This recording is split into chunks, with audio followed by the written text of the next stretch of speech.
2 లక్షల పెట్టుబడి, unlimited growth. EcoBlue AdBlue franchise.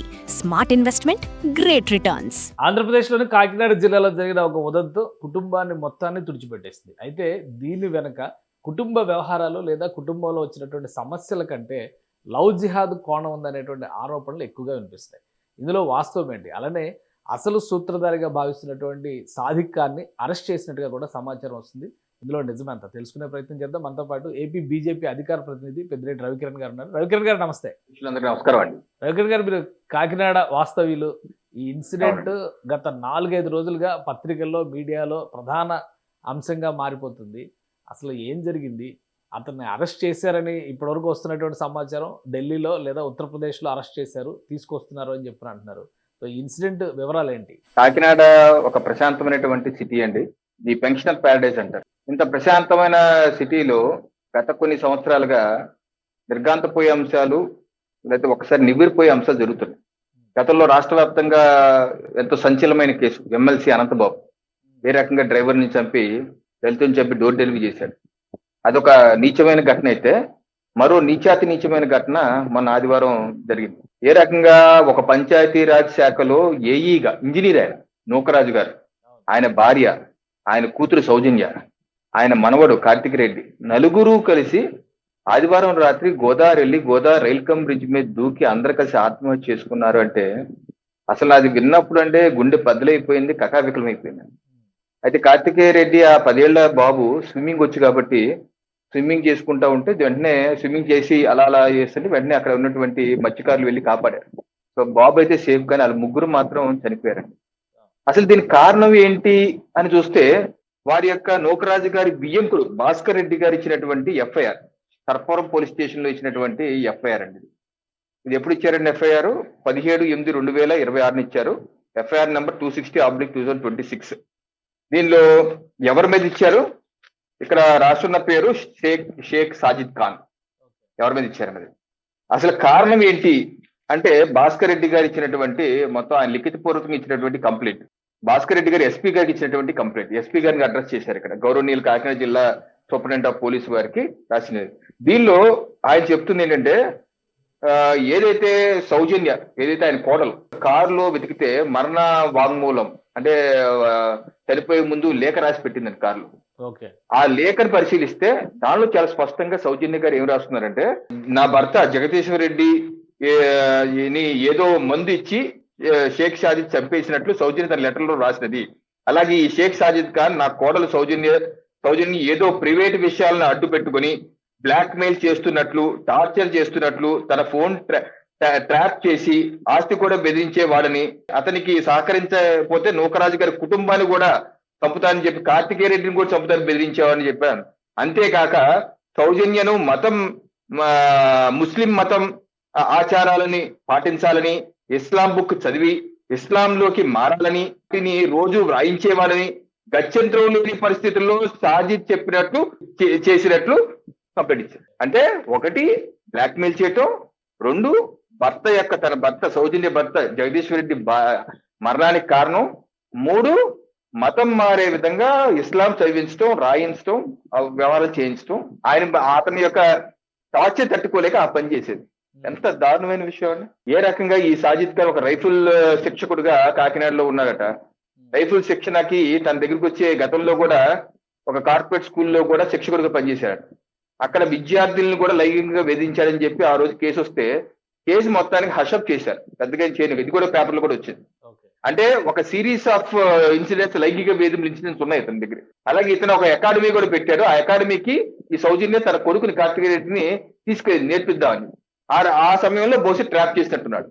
Trap చేసి ఆస్తులు లాక్కుంటూ కాదు, మతం మార్చి లవ్ జిహాద్ చేసే విధంగా, మతం మార్చే విధంగా ఇస్లాం చదివించడం అంటే ఎంత దారుణం. కాకినాడ గతంలో కింద సంవత్సరం కాకినాడ మహానగరంలో భానుగుడి జంక్షన్, మెయిన్ జంక్షన్, ఆ భానుగుడి జంక్షన్ లో ముస్లిం యువకులు కొంతమంది పాలస్తీనా జెండా తీసుకొని పాలస్తీనా కొడుతూ ర్యాలీ ఊరేగింపు చేశారంట. అప్పుడు కేసు కూడా అయింది. కేసు కూడా పెద్ద అంత ఇదిగా అరెస్ట్ చేసి తూతు మేము క్లోజ్ చేశారు.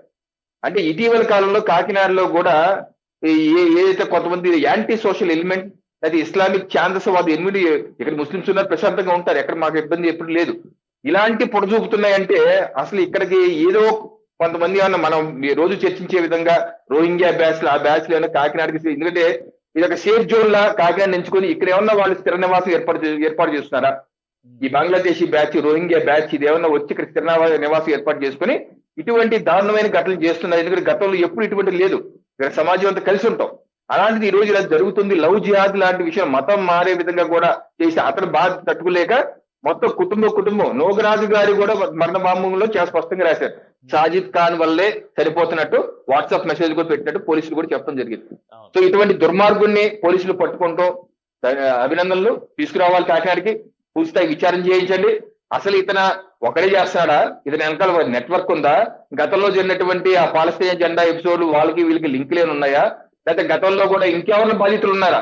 ఈ సౌజన్య కుటుంబం నోగరాజు కుటుంబమే కాకుండా ఇంకెవరన్నా బాధితులు ఎవరన్నా ఉన్నారా దీని వెనకాల దాన్ని పూర్తి స్థాయి విచారణ చేసి అంటే ఇలాంటి ఒకవేళ బ్లాక్ మెయిల్ జరిగినా కానీ ఈ కుటుంబంలో ఉన్నటువంటి వాళ్ళందరినీ బెదిరించినా కానీ ఇప్పుడు వ్యవస్థ అంతా ఓపెన్ అయిపోయింది.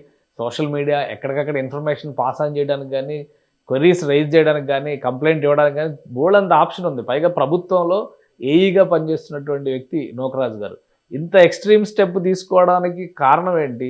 లేదా అంత అచేతనం అయిపోయినటువంటి స్థితిలో ఇక చావు తప్పే వేరే దారి లేదు అనుకునేటువంటి పరిస్థితి రావడానికి ఏమై ఉండొచ్చు? నాకు ఇది మీరు చెప్పిన ఆలోచించి ఒక రకంగా నాకు ఒకసారి నిరుత్సాహము అలాగే ఒక ఆవేదనకు కూడా గురైపోయినాడు. అయ్యో, ఇంత చదువుకోని వ్యక్తి అసిస్టెంట్ ఇంజనీర్ గా 4-5 మాసాల్లో రిటైర్ అవుతుంది, జనవరి మాసం రిటైర్ అవుతున్నారండి ఆయన. ఇంత అనుభవం ఉంది, డిపార్ట్మెంట్ ఆయన చేతిలో ఉంది, ఎస్పీ గారి ఆఫీసు ఆయన ఇంటికి మా అయితే 2 కిలోమీటర్ల దూరం అంతే.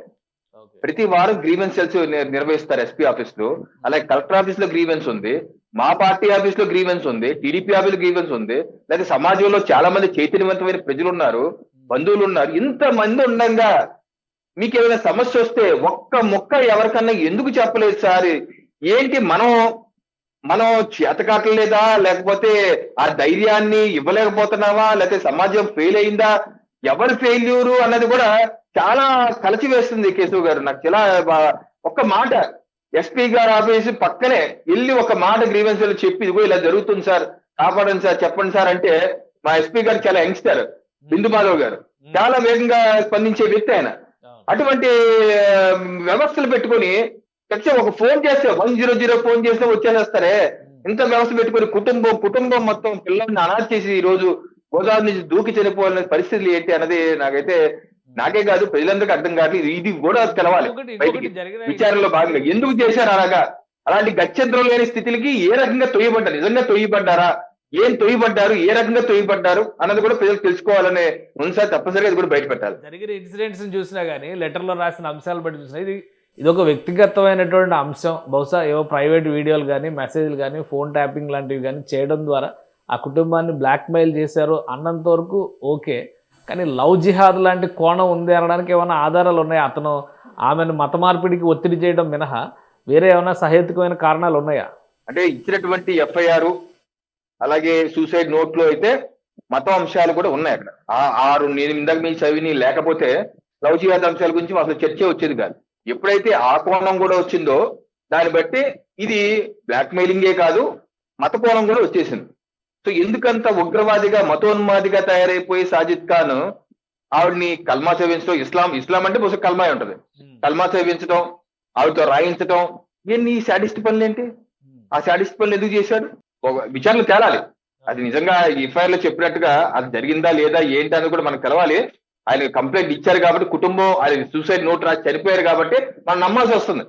సూసైడ్ నోట్ ఎందుకంటే చనిపోయే వ్యక్తి అబద్ధాలు చెప్పి ఎందుకు చనిపోతారండి? అబద్ధాలు చెప్పి కుటుంబం 10 ఏళ్ల పిల్లలను కూడా దూకించి చనిపోయే పరిస్థితి ఎందుకు వస్తుంది అబద్ధాలు చెప్పి? సో నేనైతే అబద్ధాలు చెప్పానని చెప్పి నేనైతే అనుకోవట్లేదు. సో దీనిలో అసలు ఇంత దారుణమైనటువంటి మతోన్మాద శక్తులు కాకినాడలో ఎందుకు తయారయ్యాయి? కింద సంవత్సరం అటువంటి పాలస్తీన్ జెండాలు పెట్టుకొని చేసినప్పుడే పోలీసులు గట్టి జరిగి ఈ సందర్భం పోలీసులు కూడా వైఫల్యం ఉందండి. నేను కింద సంవత్సరం ఆ ఎపిసోడ్ నే బలంగా తీసుకొని కారకులు పట్టుకొని జైల్లో వేసి చట్టం ముందు పెట్టుంటే ఈ సమస్య వచ్చేది కాదేమో. వాళ్ళ యొక్క నిర్లిప్తత కారణంగా ఈ సమస్య ఇక్కడి వరకు వచ్చిందేమో, మతోన్మాద శక్తులకి ధైర్యం వచ్చిందేమో అని చెప్పి నాకున్నటువంటి అనుమానం. పోలీస్ శాఖ కూడా దీని మీద స్పష్టత ఇవ్వాలి, దాని మీద పూర్తి స్థాయి విచారణ చేసి గతం నుంచి ఇప్పటి వరకు అన్ని కేసులు తిరగబడే విధంగా న్యాయం చేసే విధంగా చేయాలని చెప్పి నేను డిమాండ్ చేస్తాను. రైట్. థ్యాంక్ యూ రవికిరణ్ గారు విశ్లేషణ అందించినందుకు. ఇది కాకినాడ జిల్లాలో జరిగినటువంటి ఘటన మొత్తం రాష్ట్రంలోనే సంచలనాత్మకంగా మారింది. దీని వెనుక లవ్ జిహాద్ కోణం కూడా ఉంది, ఉద్దేశపూరితంగానే సాదిక్ ఖాన్ ఇలాంటి పనులు చేశారని చెప్పని రవికిరణ్ గారు అంటున్నారు. ఇక సాదిక్ ఖాన్ని అరెస్ట్ చేసినట్టుగా సమాచారం అయితే ఉంది, కానీ అధికారిక ప్రకటన ఇంకా రాలేదు. సో అతన్ని అతి త్వరలోనే కాకినాడకి తీసుకొచ్చేటువంటి అవకాశాలు కూడా కనిపిస్తున్నాయి. ఇది స్పెషల్ డిస్కషన్. Keep watching.